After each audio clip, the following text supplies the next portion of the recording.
Trump, silent. As of now, the president of the United States has not said a word after Putin launched one of his most powerful strikes against Ukraine. More than 20 people in Kyiv killed by hundreds of Russian missiles and drones. 2 weeks after his much-publicized summit with Russian President Vladimir Putin, President Donald Trump finds himself at a crossroads.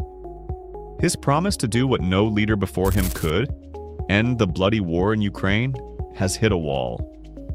Frustration is mounting in Washington. Allies are restless in Europe, and Moscow shows no sign of slowing its relentless bombing campaign. Now the question looms. Will Trump plunge deeper into the chaos of diplomacy, or step aside and leave the fate of peace to Putin and Zelensky? Welcome back to the channel. If you're new here, don't forget to subscribe for more deep dive documentaries on global politics and power struggles. Chapter 1. The Summit That Sparked Hope. When Trump met Putin in Alaska just 2 weeks ago, it was billed as a turning point. Cameras flashed as the two leaders shook hands, both projecting an image of confidence. Trump pitched himself as a deal-maker who could cut through years of deadlock. Putin, ever the strategist, played along, giving Trump the space to frame himself as a peacemaker. For Trump, the stakes were enormous. His supporters back home cheered his boldness, claiming only he had the influence to bend Moscow's will. Critics dismissed the meeting as a photo op. Still, Trump leaned in. Within 72 hours of that Alaska summit, he convened a meeting at the White House with 7 European leaders and Ukrainian President Volodymyr Zelensky. The symbolism was powerful. Washington was back at the center of the peace effort. But behind the closed doors, cracks were already visible. Progress was halting. Promises from Moscow were vague. The enthusiasm of those first few days soon gave way to stalling tactics. Chapter 2. Frustration in the Oval Office. Officials close to Trump describe a president increasingly irritated. He believed that momentum after the Alaska summit would snowball, yet within days the talks slowed. Putin was evasive, Zelensky was wary, and Europe was split between hawks demanding harsher measures and doves calling for compromise. Trump vented to aides about wasted time.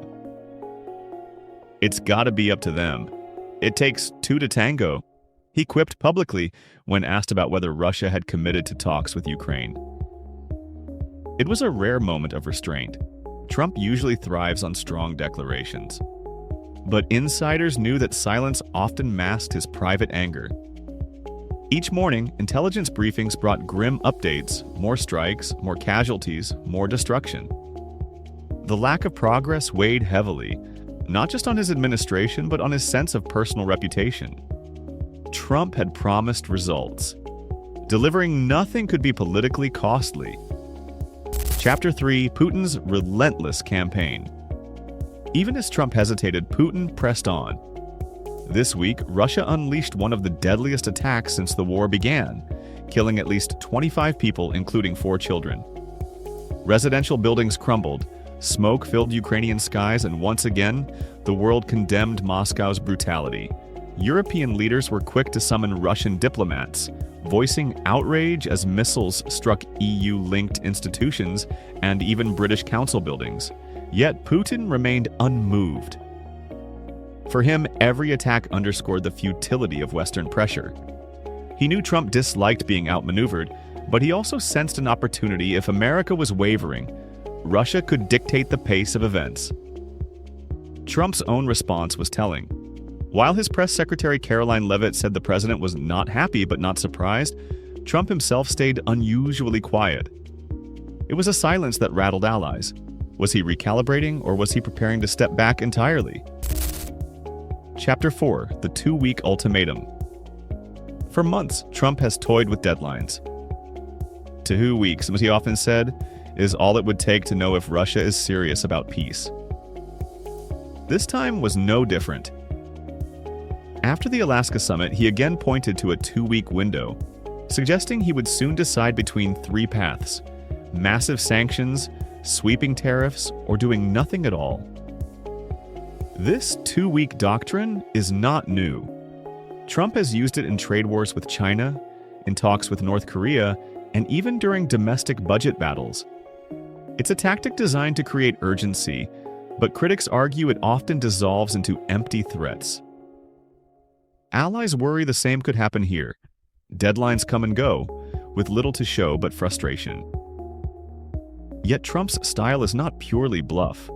By setting arbitrary timelines, he keeps both allies and adversaries off balance. Putin may calculate that Trump will ultimately fold, but he also knows there's a chance Trump could unleash severe sanctions or tariffs that would rattle Russia's fragile economy. That unpredictability for Trump is part of the leverage. Pressed by CNN on whether he might actually do nothing, Trump gave a characteristically evasive answer. "I'll see whose fault it is. If there are reasons why, I'll understand that. I know exactly what I'm doing." His words carried both reassurance and menace. No one knew which way he would lean.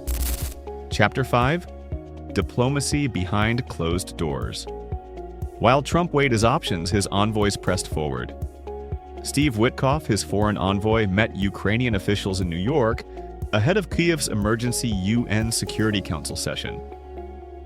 Joining him were Andriy Yermak, Zelensky's chief of staff, and Deputy Foreign Minister Sergei Kislitsa. The goal was clear: explore whether conditions were ripe for a Putin-Zelensky meeting.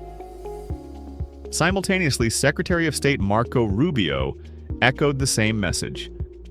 The administration, he insisted, believed that a face-to-face between the two wartime leaders was the only realistic path to an agreement.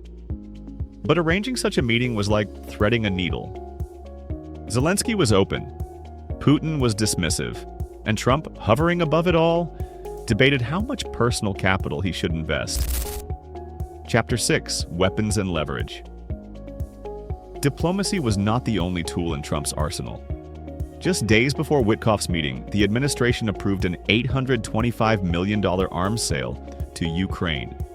3,350 extended-range attack munition, ERAM missiles. For Kyiv, it was a lifeline. For Moscow, it was a provocation. The sale was as much about leverage as it was about defense. By arming Ukraine, Trump could remind Putin that America still held cards. Yet it also complicated the optics. How could Trump claim to be a neutral broker while greenlighting weapons shipments? This duality cut deep. To Ukrainians, it was proof that Washington remained committed to their survival. To Europeans, it raised fears of prolonging the conflict. And to Russians, it was confirmation that America could not be trusted as an honest mediator. Every missile shipped carried not just explosive power, but symbolic weight. Proof that Trump was walking a tightrope between war and peace. Chapter 7: The Role of Europe. Europe, too, faced its own dilemma. At Trump's White House gathering, leaders from France, Germany, Italy, and others pledged support for peace. But unity frayed quickly. Eastern nations like Poland and the Baltics urged Trump to stay tough, warning that Putin would exploit weakness. Western powers leaned toward compromise, fearing endless conflict and economic collapse at home. These divisions weren't just tactical, they were existential. For countries bordering Russia, the war was a matter of survival. For Western capitals, it was a matter of political endurance. Trump knew this disunity weakened his hand. Every time Europeans bickered, Putin smiled. Trump's frustration grew as he watched Europeans hedge. He wanted to be the dominant player, not a referee in a divided locker room. Yet without Europe's cooperation, his peace drive lacked weight. Every delay fed his impatience, every disagreement chipped away at his grand vision. Chapter 8: Trump's Silence and Its Meaning. Perhaps the most intriguing part of this story is Trump's calculated silence. Normally quick to lambast rivals, he refrained from direct attacks on Putin after the latest strikes. Some saw this as weakness. Others read it as strategic patience, a chance to see whether back-channel talks might deliver progress. But silence carries risks. For Ukrainians under fire, it suggested abandonment. For European allies, it fueled doubts about Washington's reliability. For Putin, it signaled opportunity. The silence, in effect, spoke louder than words.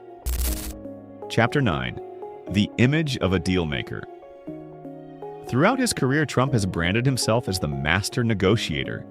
From real estate to reality TV to presidential politics, the art of the deal has been his trademark. Ukraine now presents perhaps the ultimate test.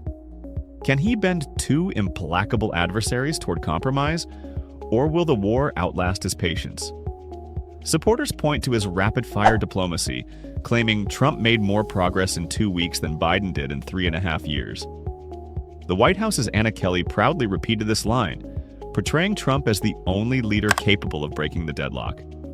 Yet skeptics counter that progress is superficial. No ceasefire has been reached, no summit has been scheduled, and the killing continues. Deals, they argue, require substance, not just spectacle. Chapter 10. The Road Ahead. So where does this leave things? The coming days are critical. Trump's self-imposed 2-week deadline is nearing. Will he announce sweeping sanctions against Moscow? Will he gamble on tariffs to squeeze Russia's economy? Or will he shock the world by walking away altogether, saying, "It's your fight"? Each path carries risk. Sanctions could escalate tensions. Tariffs might backfire economically. Doing nothing could shatter U.S. credibility.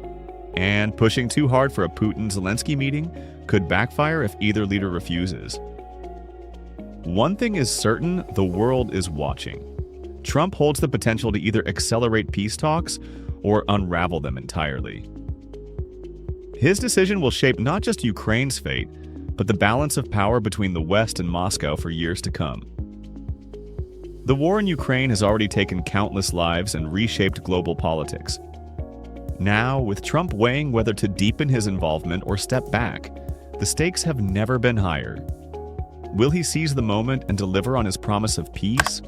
Or will history remember his silence as the moment America ceded the stage to Putin?